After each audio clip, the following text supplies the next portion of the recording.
I encountered a problem with my Pixel 5 when installing a new eSIM. For some strange reason, I've swapped different SIM cards in and out of my phone many times and they've all worked fine. I recently picked up an eSIM for a trip to Japan and realized that my phone is locked from using any eSIM other than Verizon. I have a backup plan for now, but I still want to have eSIM capability on this phone. I'll see if I can resolve this next.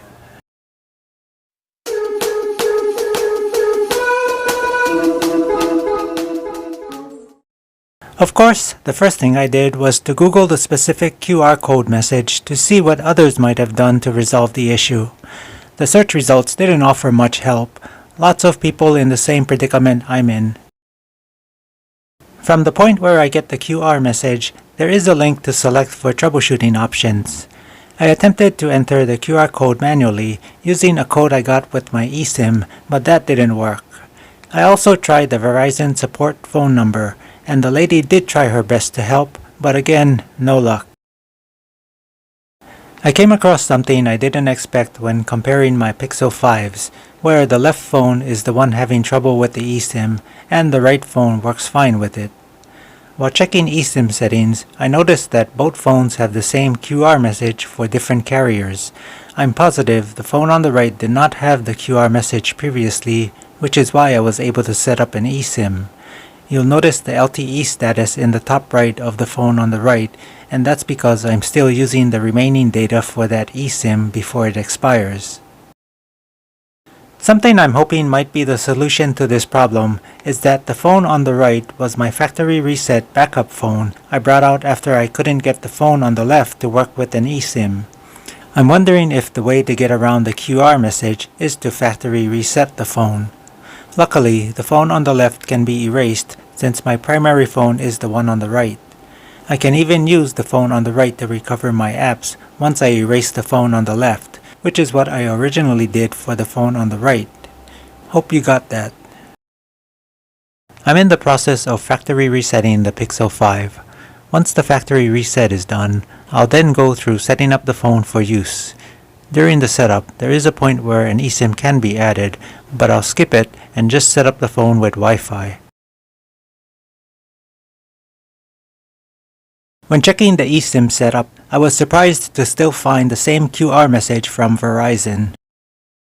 I tried scanning a QR code I received for a new test eSIM I just picked up, which was not from Verizon, but nothing happened, not even an error message.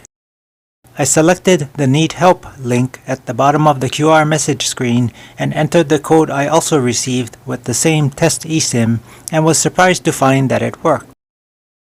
I went through the remaining prompts to finish setting up my new Ubiki eSIM.